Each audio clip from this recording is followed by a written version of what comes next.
Sí, ok, perfecto.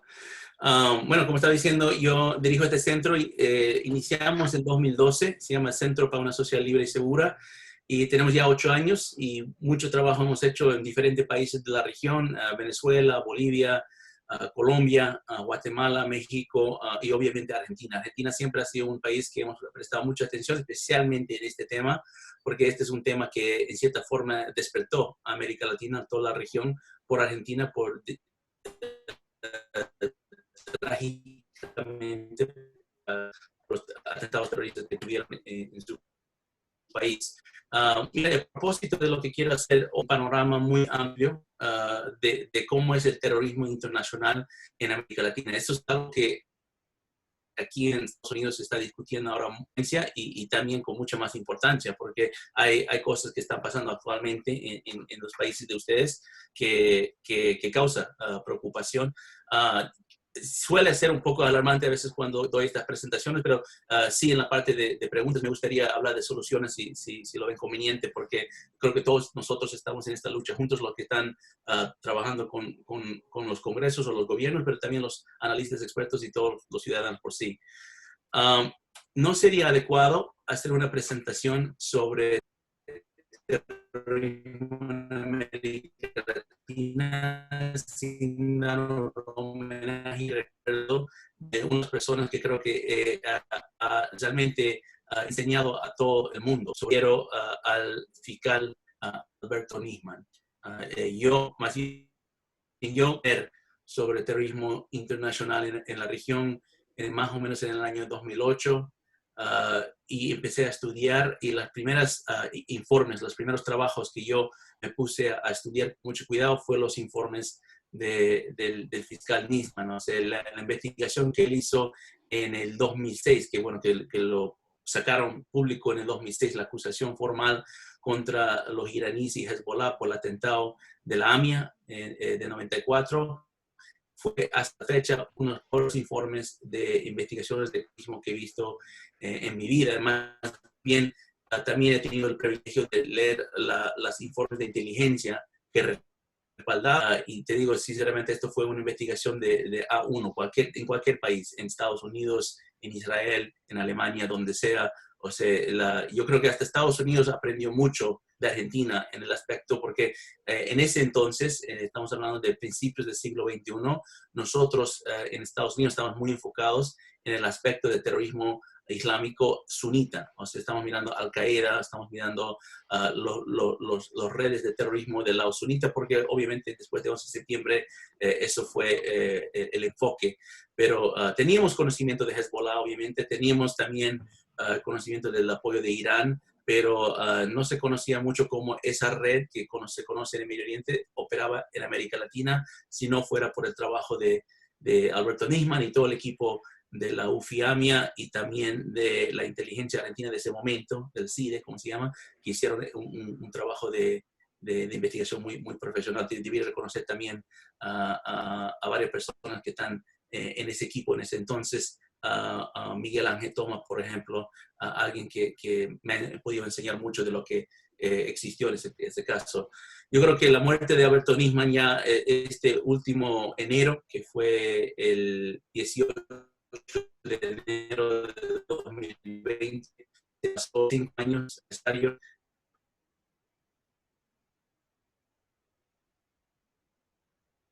¿Qué realmente pasó a Alberto Nisman? No solamente descubrir que mató a un fiscal, es descubrir la verdad de lo que pasó a la AMIA, es descubrir la verdad de lo que pasó con los grupos de terrorismo internacional en América Latina, y más que todo es descubrir las alianzas que existen entre diferentes estados que están patrocinando esta actividad desde Medio Oriente, pero aquí en América Latina. Tal cual. Ha escrito el Nisman más que 2.000 páginas, dictamina de 2013 que habla de la red iraní que se exportó a 8 países en Sudamérica, el caso que presentó contra el ex presidente y el ex canciller por el memorándum, por absolver el rol de Irán en el atentado. Si lees todos esos documentos, realmente es una... bueno, si cualquier persona tiene interés en conocer más de Irán, Hezbollah en América Latina, terrorismo internacional, leen los informes de Fiscal Nisman. Yo creo que es la mejor forma de mantener su legado en el papel. Bueno, entramos al origen, ¿no? A la AMIA, ¿no? Bueno, yo no voy a, en cuestiones de tiempo, repasar mucho de lo que pasó. Me imagino que todos conocen lo que pasó en la AMIA, un coche bomba que estrelló contra el edificio de la comunidad judía en la calle Pasteur el 18 de julio de 94, matando 84, 85, no me acuerdo exactamente, y bueno, fue muy trágico. El atentado de terrorismo islámico más grande de la historia de Latinoamérica. Esto es muy, muy importante. Pero yo quiero dar algunas informaciones, algunos análisis que yo hice sobre estudiando este caso que Nisman no, por lo menos no lo publicó. Yo creo que sí lo sabía, pero no lo pudo publicar. Y mucho tiene que ver con este señor. De todos los acusados iraníes y un libanés que estaban sobre el atentado que Nisman ha podido buscar y evidenciar su participación en el atentado, el más clave ha sido el señor Moshe Rabani.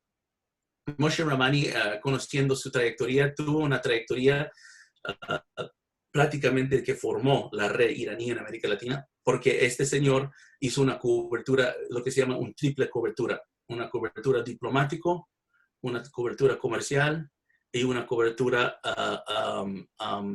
cultural. El cultural era jefe de mezquitas. Había varias mezquitas que él formó y él construyó dentro de el barrio La Floresta de Buenos Aires, y él se presentó como autoridad clérigo de la comunidad musulmana, comunidad chiita en Argentina y en la región, por cierto, porque viajaba a otros países. La cobertura comercial era sobre inspector de carne. Vamos a tocar ese punto muy pronto porque es importante. Él llegó más bien al país de Argentina en 1983, presentándose como un inspector del comercio de carne que había entre Irán y Argentina en ese momento.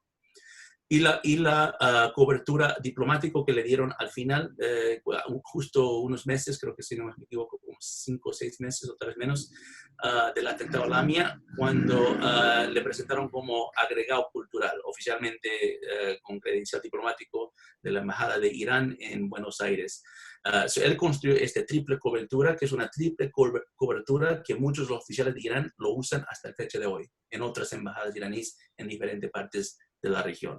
Un aspecto que quiero resaltar aquí, y eso es algo que Nisman no desarrolló tanto en su trabajo, pero sí he aprendido mucho sobre esto en los años, es el financiamiento a este atentado. ¿Cómo financiaron el atentado a la AMIA? Eso es muy importante, especialmente hoy en día. Muchos de las autoridades que están trabajando en la lucha contra el terrorismo, mucho miran el dinero, porque el dinero más o menos te da las evidencias para poder saber de dónde originó, cómo se planificó y cuál fue la logística de estos atentados. En el caso de la AMIA, y esto es importante, la mayoría del financiamiento vino del comercio oficial de parte del Estado de Irán, la República Islámica de Irán y la República de Argentina.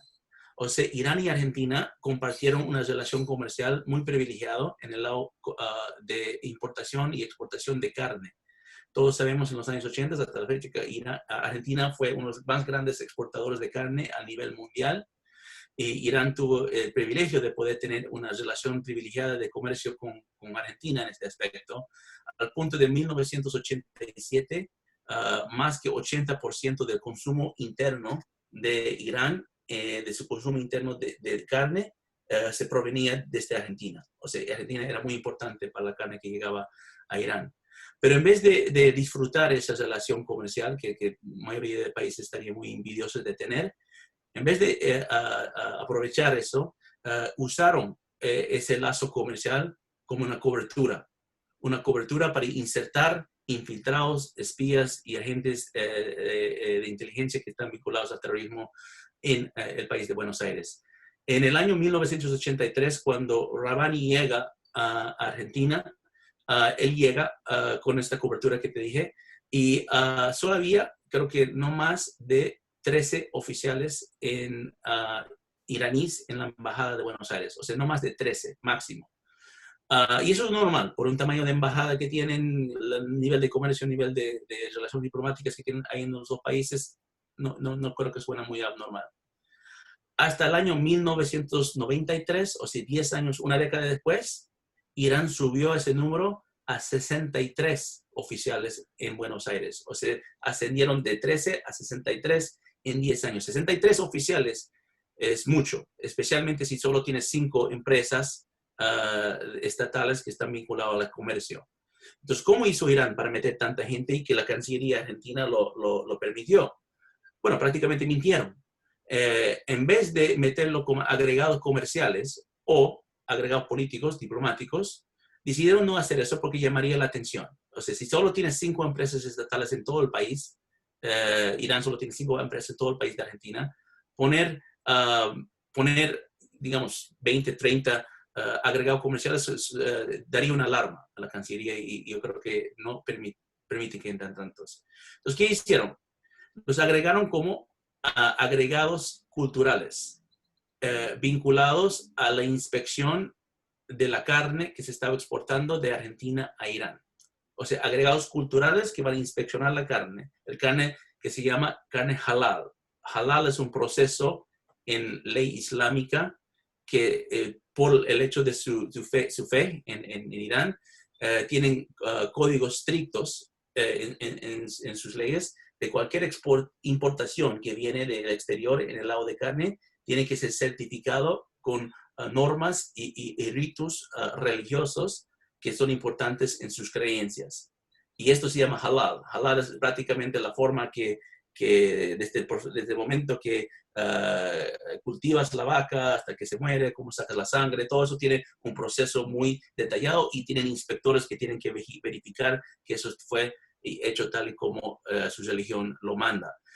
Como Argentina, me imagino que no sabía mucho de este proceso. Dijo, bueno, necesitas un agregado cultural para mirar la vaca, otro para que le saque la sangre, otro para que lo empaca, mirando al norte, todo. So, le hicieron, no le cuestionaron y aumentaron donde este punto cuando tenían 63 empleados diplomáticos agregados en la embajada de Irán en Buenos Aires, más que la mitad eran agregados culturales. Entonces, eso es la forma que infiltraron a los agentes de inteligencia y los que ayudaron a financiar el terrorismo. Por cierto, en Argentina en ese momento se explotó el mercado de frigoríficos y dentro de los frigoríficos había muchas tiendas donde lavaban dinero y movían dinero para poder hacer este atentado. Uno de los operadores más importantes en este esquema de financiamiento y logística con Moshe Rahmani es un señor que todavía está activo con Hezbollah y vamos a hablar de él más tarde en la presentación. Es el señor Samuel Salman Reda, o su nombre libanés es Salman Rauf Salman. ¿Acuerdan su nombre? Salman Reda, porque lo vamos a tocar después. Bueno, yo sé que muchos dicen, bueno, eso fue la AMIA, es muy histórico, muy importante, todos lo tenemos que conocer, muchos ya lo conocemos, especialmente los de Argentina. ¿Qué tiene que ver con lo que está pasando hoy en día? Bueno, hay un caso mucho más reciente, estamos hablando 20 años después, en el año 2014, en Perú, donde casi hubo otra AMIA, hubo otro atentado que posiblemente hubiera superado al atentado a la AMIA en el tema del terrorismo islámico en América Latina, porque según las investigaciones iniciales, este potencial atentado estaba haciendo una vigilación de una conferencia internacional por parte de las Naciones Unidas en el campo de cambio climático. O sea, había lo que se llama el COP20, el Conferencia de Cambio Climático, que tenía que ser en Lima el diciembre de 2014, podía ser un blanco de un otro atentado que hubiera sido muy problemático, obviamente, en el mundo y específicamente en Perú. Te cuento rápido, yo soy en todo transparencia, yo he sido y soy un testigo técnico a este caso, invitado por el Procuraduría Pública de Antiterrorismo en Perú y la Ministerio de Interior. Entonces yo he prestado mis testimonios ante el Corte Federal y próximamente con el Corte Suprema de Perú sobre este caso para que sepan cuál fue mi rol y a lo mejor de dónde vienen mis conocimientos. Te explico en muy breve cómo fue este caso, que es muy importante. Yo lo llamo el caso de terrorismo internacional más importante en América Latina que nadie conoce, porque no es un caso muy famoso. Es el caso de un ciudadano libanés que se llama Mohamed Galeb Hamdar. Mohamed Galeb Hamdar viajó a Lima, Perú, en el año 2013, creo que fue en noviembre de 2013, si no me equivoco. Entra a Perú y las autoridades de otro país llaman a las autoridades peruanas e inmediatamente le indican ten cuidado con este señor que está vinculado a Hezbollah. O sea, es uno de los duros de Hezbollah. Entonces, Perú, si fuera por ellos, yo creo que lo hubieran deportado, o le hubieran dicho que tienen que salir del país. Pero él tuvo el suerte que todo hombre quiere tener, que él se conoció con el amor de su vida en menos de una semana llegando al país. So, él llega a Perú y se conoce a su futura esposa y bueno, se casa, ahí ves foto, tiene su matrimonio, entonces no le pueden deportar, porque ahora no es simplemente un visitante a Perú, ahora es residente, casado con una peruana, obviamente ciudadana nacional. So, él usa este matrimonio para poder construir documentos y identidades y residencias dentro de Perú, y por más o menos 6 meses tiene una vida relativamente normal, menos una cosa. Es un matrimonio un poco raro en el sentido que se casa con la peruana, pero la peruana después se va a Florida a vivir con su ex esposo, y él se va a Lima, Perú, a vivir solo, con esos arreglos de distancia.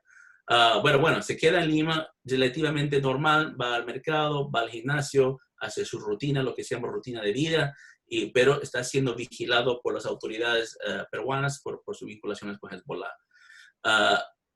Toma un viaje fuera de Perú, más o menos en el mes de marzo de 2014, toma un viaje fuera de Perú y va a Brasil y después a Turquía, y regresa después de un mes a Lima. Su esposa también regresa de Florida a Lima, y los próximos 6 meses, más o menos de abril o mayo hasta octubre, cambia su estilo de vida. Ya no va al mercado, ya no va al gimnasio, se queda en su apartamento, su esposa está ahí recibiendo envíos de transferencia de dinero de Western Union. Entonces las autoridades empiezan a sospechar. El 28 de octubre ellos entran a su apartamento, arrestan a Mohamed Ghalib Hamdar y le encuentran con más que 1,000 fotos en sus dispositivos, su celular y su iPad, de diferentes blancos por todo Perú, rutas y también vigilancia que estaban haciendo sobre aparatos de seguridad. O sea, 1,000 fotos de todas esas cosas. Y es interesante, cuando hizo su defensa, cuando en la corte, le preguntan sobre las fotos, y él dice que esa era parte de su turismo, o sea, que está vigilando dónde están saliendo los embajadores y todo eso. También la encuentran con rasgos de nitroglicerina en su mano izquierda y por la basura de su apartamento, como ves en la imagen ahí abajo. Nitroglicerina, que es, como todos me imagino que conocen, que es un ingrediente químico para explosivos. Y más que todo también la encuentran con diferentes identidades, con el nombre Mohamed Amadar, que es el nombre que él presentó a la migración peruana, diciendo que es procedente desde Sierra Leone, que es nacional de Sierra Leone. Sabemos que no lo es, fue nacional de Líbano, ahí está su cédula libanés, y su nombre no es Mohamed Amadar, sino es Mohamed Ghalib Hamdar. Entonces, ¿qué hace Perú? La arresta. Uno pensaría que le podría ya acusar directamente, pero si te dan cuenta, le arrestan, toma Hamdar inmediatamente dice que yo soy miembro de Hezbollah. Apenas la detengan, él dice, yo soy miembro de Hezbollah. Y eso es muy clave. Se pone a pensar, ¿por qué dijo que él es miembro de Hezbollah? Lo dice porque sabía bien las leyes. Sabía bien que de todo lo que le han encontrado, el único delito ahí es los documentos. O sea, las fotos, por más sospechosas que son, no es técnicamente legal, y como él dijo, es parte de su turismo. El nitroglicerina, muy, muy sospechoso, pero igual él tuvo una excusa que diciendo que estaba trabajando con su juca para fumar.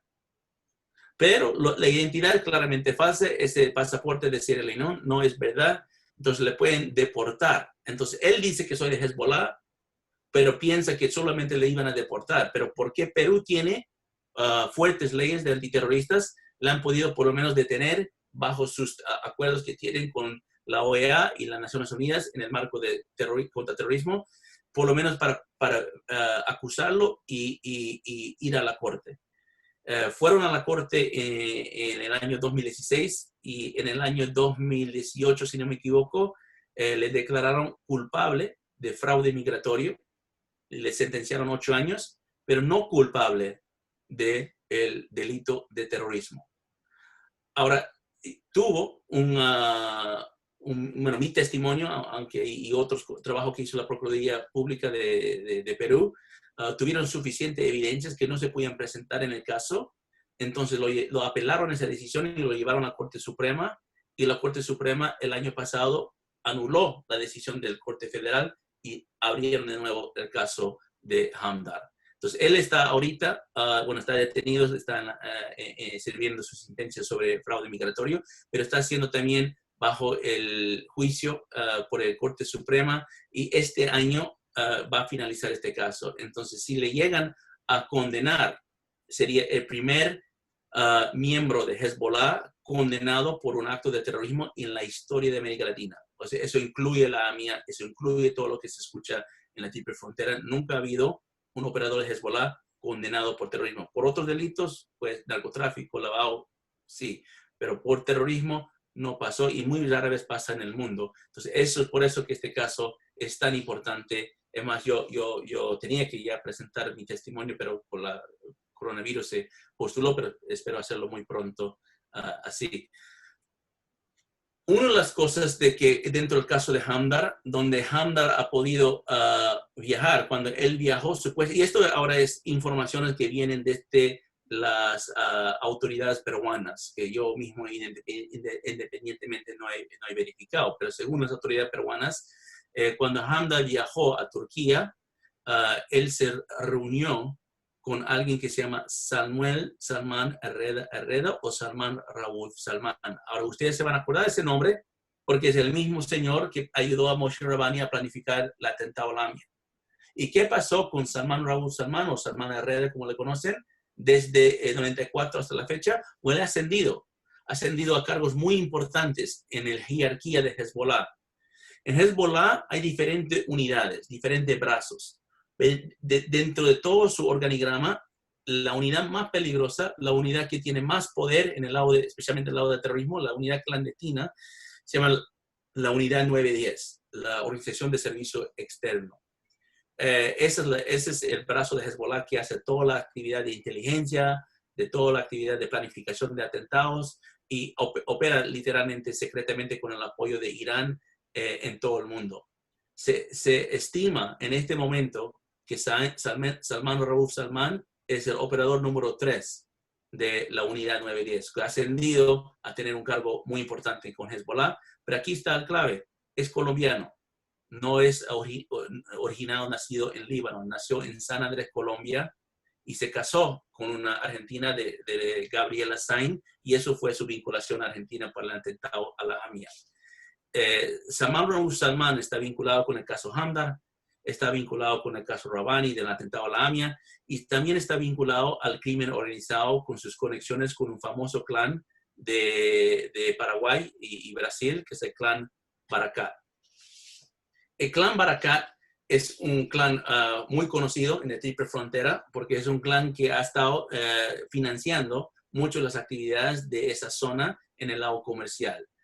Tenían tiendas, tenían centros comerciales, tenían centros de telefónicas móviles, y han hecho muchos casos. Fue arrestado en otras ocasiones, pero por cuestiones de fraude, de su evasión de impuestos, algo así. Algunos de sus hermanos fueron arrestados por contrabando. Es un clan muy grande, hay varios hermanos, primos y todo. Pero han podido evadir mucho de las autoridades porque han podido construir empresas con familiares que extendieron más allá de las sanciones que Estados Unidos ha puesto sobre su clan. Estos 11 nombres que ves aquí en este círculo son los 11 individuos que están bajo sanciones del Departamento de Estado de Estados Unidos por ser facilitadores o financiadores de Hezbollah. O sea, son libaneses mayormente que viven en la triple frontera, en Brasil o Paraguay, y que están haciendo esta actividad por Hezbollah por mucho tiempo.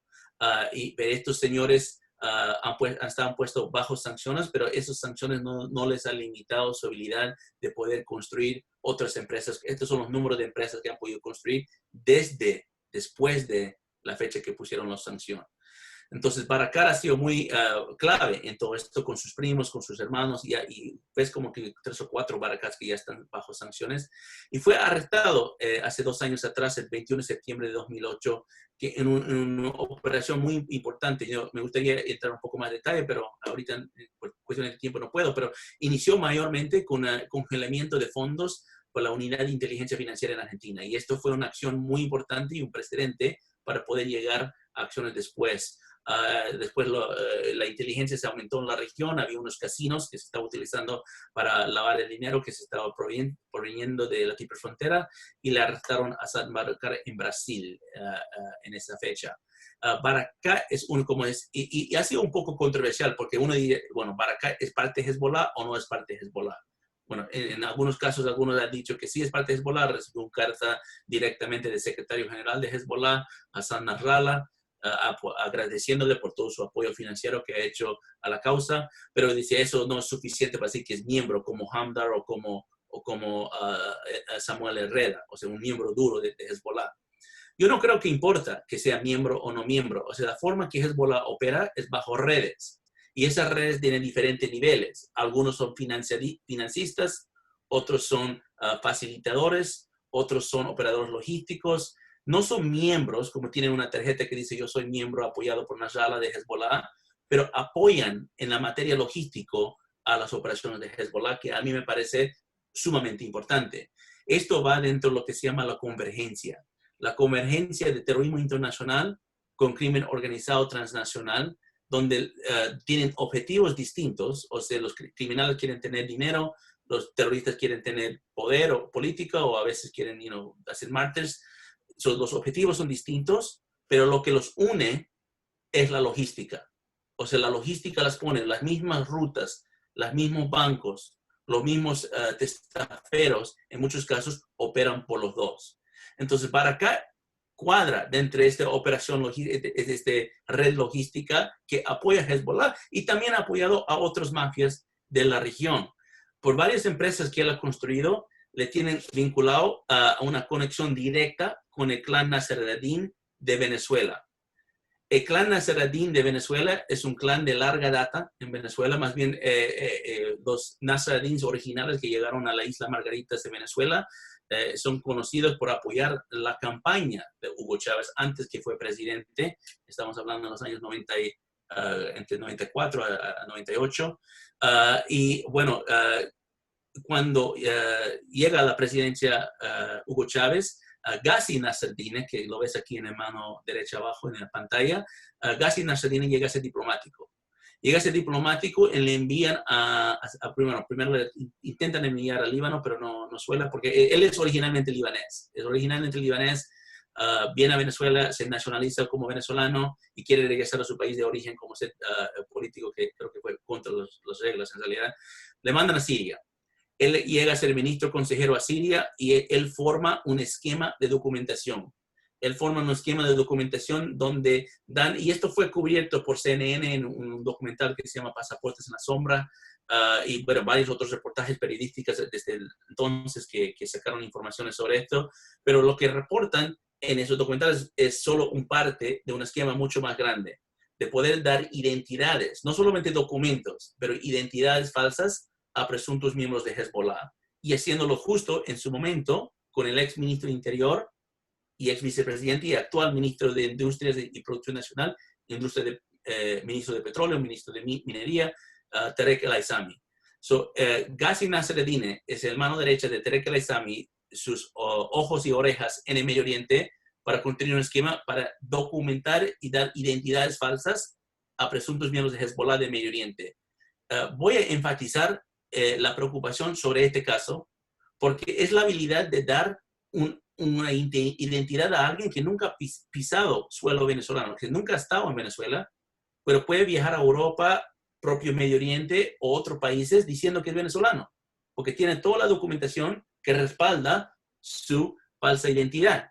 Eso para migraciones o para servicios de inteligencia que quieren encontrar esto, es muy difícil verificar quién es y quién no es.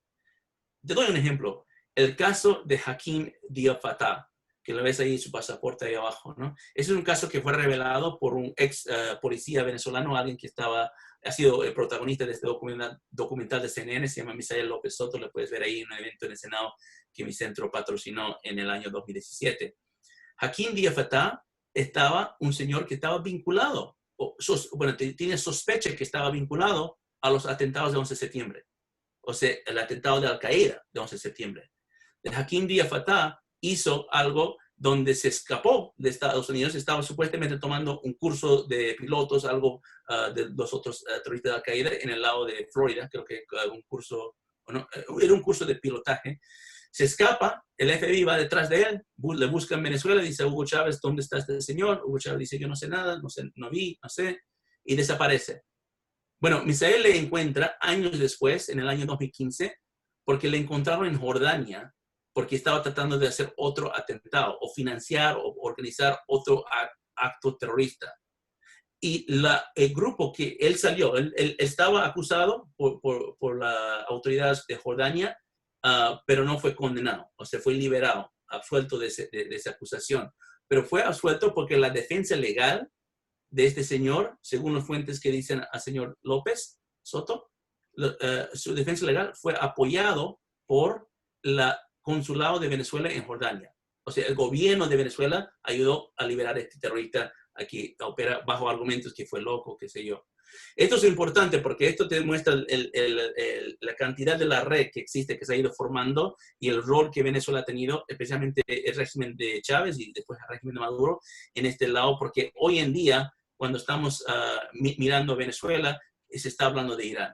Desde la fecha de 22 de abril de 2020, han habido por lo menos 18 vuelos que han ido a Venezuela, a la península de Paraguaná, otros vuelos han ido a Caracas y se sospecha que algunos vuelos han ido a las Islas Margaritas de una aerolínea que se llama Mahan Air. Mahan Air es la misma aerolínea que ha llevado apoyo estratégico al dictador de Bashar al-Assad en Siria, a los rebeldes de Houthi en Yemen. Es una aerolínea que fue bajo sanciones de Estados Unidos desde 2011 porque es un aeroterror, como algunos lo dicen, ¿no? Había un vuelo antes, que se muestra aquí, entre comillas, Iran Air, que existió durante el periodo de 2007 hasta 2012. Eso era otro vuelo, que era semanal, que manejaba entre los dos. Entonces, algunos sospechan que están abriendo de nuevo esta misma ruta que tenían antes. Puedo hablar de eso un poco más en las preguntas, pero para seguir adelante. Pero si la conexión se quedaba en Venezuela, yo creo que sería más simple entender, pero desafortunadamente, como suelen ser estas redes terroristas, extienden más allá. La ruta bueno, la conexión más importante en el lado estratégico de la convergencia en crimen organizado y terrorismo internacional es la ruta entre Bolivia y Venezuela. ¿Por qué? Bueno, por la cocaína. Porque Bolivia ha sido uno de los más grandes proveedores de cocaína en la historia de esa droga. Todos acordamos del caso de Roberto Suárez, que Roberto Suárez es el que enseñó a Pablo Escobar de cómo traficar drogas, cómo traficar cocaína y hacer esta empresa criminal, originó en Bolivia. Roberto Suárez es un veniano de Bolivia. Entonces, la ruta original de la cocaína iba por salía de Bolivia y pasaba por la región andina, pasando por Colombia y entrando a Venezuela por su costa occidente. Eso ha sido la clave de lo que ha hecho la convergencia de terrorismo y crimen organizado en el caso de Bolivia y Venezuela, es ha cortado la ruta. Ahora, esto es investigaciones que fue hecho por un periodista y amigo y asociado, Leonardo Coutinho, que ha sido bárbaro en este tema. Más bien, él investigó y entrevistó un expiloto de la Fuerza Aérea de Bolivia, es este señor que le ves aquí en su foto, Marco Antonio Rocha, que dio documentos y testigos de primera mano de vuelos de Fuerzas Armadas bolivianas, vuelos militares de Bolivia que volaban desde Bolivia hasta bases militares en Venezuela cargados de cocaína, minerales y otras cosas que no se sabe hasta la fecha. Más bien documentaron en ese caso, o por lo menos dieron conocimiento en ese caso, del año 2009 a 2014, se confirmó que por lo menos 30 vuelos el señor Roca podía confirmar por su propia presencia, pero hemos encontrado más de 92 entre Bolivia y Venezuela y vuelos que extendían hasta Cuba, todo manejado por las Fuerzas Armadas. Entonces, la clave de esta relación de lo que era una ruta narco original es cambia a ser una ruta manejada por Fuerzas Armadas del Estado. O sea, corta la ruta y corta toda la parte de logística para que sea mucho más directo, usando la cobertura de las Fuerzas Armadas y casualmente usando la cobertura de asistencia humanitaria. Algo que se denominó, según los venezolanos, la Ruta del Alba. Esto fue documentado en el libro de Coutinho, que se llama Hugo Chávez o Espectro, uno de los mejores libros sobre el tema. Les sugiero a todos que lo compren y lo leen. Está en portugués y tengo entendido que se va a hacer en español muy pronto. Bolivia ha sido uno de los países más estratégicos para Irán y Hezbollah y el terrorismo internacional en la historia del continente. Evo Morales fue más socio estratégico que Chávez y Maduro para Irán y Hezbollah en los últimos años por diferentes razones. Principalmente, bueno, antes que todas las razones, déjame decir que la relación entre Bolivia y Irán originó en el año 2007, cuando Irán no tenía ni una embajada, ni nada, ni presencia en el país. Se hizo un acuerdo apenas Evo Morales subió a la presidencia y lo efectuaron en 2007 bajo la ex presidencia de Mahmoud Ahmadinejad. Pero eso siguió adelante con el gobierno de Hassan Rouhani, el actual presidente de Irán, porque el líder supremo de Irán siempre fue el Ayatollah Khomeini. Más bien, en el año 2011 había una llegada de un militar iraní, no un militar, el ministro de Defensa de Irán en su momento, Ahmad Bahiri, que aterrizó en el aeropuerto de Viro Viro Internacional en el departamento de Santa Cruz de Bolivia y atendió la inauguración de una escuela antiimperialista junto a Evo Morales, como le ves en las fotos ahí. Ahmad Bahiri es uno de los acusados del atentado a la AMIA y es más, cuando él viajó, y esto es algo que no se conoció a luz pública, lo que voy a decir, cuando él viajó a Bolivia, Alberto Nisman fue notificado una semana antes de su llegada a Bolivia y Alberto Nisman hizo el pedido a Interpol que le capturan y le manden a Argentina por su rol en el atentado a la AMIA. El gobierno boliviano se hizo el ciego, dijo, no, y el día después, cuando ya se fue, el ministro de Defensa iraní dijeron, wow, qué pena, no sabíamos que era él mismo, se excusaron, hasta escribieron una carta de perdón al entonces canciller Timmerman de Argentina y se excusaron. Esa relación siguió aumentando hasta el año de 2019, el año pasado, cuando el canciller iraní Mohammad Javad Zarif viajó a Bolivia para hacer varios acuerdos que son muy importantes en lo que está pasando hoy en día en la región. En pocas palabras, en 2007 se empezó la relación entre Bolivia e Irán, en 2013 se aumentó, en 2019 se operacionalizó. ¿Por qué Bolivia es tan estratégico para Irán? Bueno, tres razones. Uno, su posición geográfico es muy estratégico en el continente. Es prácticamente el corazón de Sudamérica. Está frontera con todos los países prácticamente y su habilidad de mover es muy ventajoso. Número dos, el control central que tienen sobre la industria del narcotráfico, principalmente cocaína. Si se puede controlar el origen de la producción de cocaína en Bolivia, controlas la industria de cocaína. Estamos hablando de una industria que es más de 350 mil millones de dólares a nivel mundial. Irán y Hezbollah tienen muy bien posicionado en ese aspecto. Y por último, Bolivia es el único país que tiene todavía un programa nuclear activo, que Irán ha podido tratar de triangular sus esfuerzos para poder, único país de la Alianza Bolivariana que existió en su momento, porque todos empezaron programas nucleares. Hugo Chávez lo empezó, Rafael Correa lo empezó, Evo Morales lo empezó, pero Evo Morales recibió financiamiento de Rusia y apoyo técnico de China y han podido ampliar su programa nuclear. Ahorita la presidenta Áñez está enfrentando un gran reto dentro de Bolivia porque toda esta red, esta mafia que está apoyando a Evo Morales desde el exilio, están apoyando para destabilizarle al gobierno de Áñez dentro de Bolivia. Con eso voy a terminar. Esto lo podemos hablar en las preguntas, las designaciones de Hezbollah, que creo que son muy importantes en las medidas que se puede hacer en contra, para luchar contra esta amenaza. Pero en general, déjame dar de conclusión lo que he repasado en esta presentación. Lección número uno, el comercio para Irán es una fachada para poder avanzar sus ambiciones terroristas y militares. Sería excelente que Irán tenga comercio con todo el mundo, pero desafortunadamente lo que aprendimos desde el momento del halal en Argentina hasta el momento del petróleo en Venezuela es que usan su comercio como fachada, donde hoy en día más que 50% del Producto Interno Bruto de Irán está en manos de las Fuerzas Armadas de Irán, principalmente la Guardia Revolucionaria. Lección número dos, que latinos han ascendido a cargos importantes dentro de Hezbollah. obviamente me refiero a Samuel Herrera, pero no es el único. Hay personas que nacieron en Latinoamérica que ahora están tomando posiciones de poder dentro de Hezbollah. Lección número 3, Venezuela es el principal estado que apoya el terrorismo internacional en toda América Latina. Eso es ya no una especulación, una acusación, eso es un hecho. Eso es un hecho basado en muchas evidencias que algunas fueron reveladas públicas y yo creo que pronto se van a revelar mucho más. Y el cuarto y último punto es que Bolivia es el país más estratégico para Irán y Hezbollah en el continente por todas las razones que mencioné, y ahorita es la lucha de Irán y Hezbollah se está efectuando dentro de la lucha de Bolivia por su libertad de su pueblo. Bueno, con eso finalizo.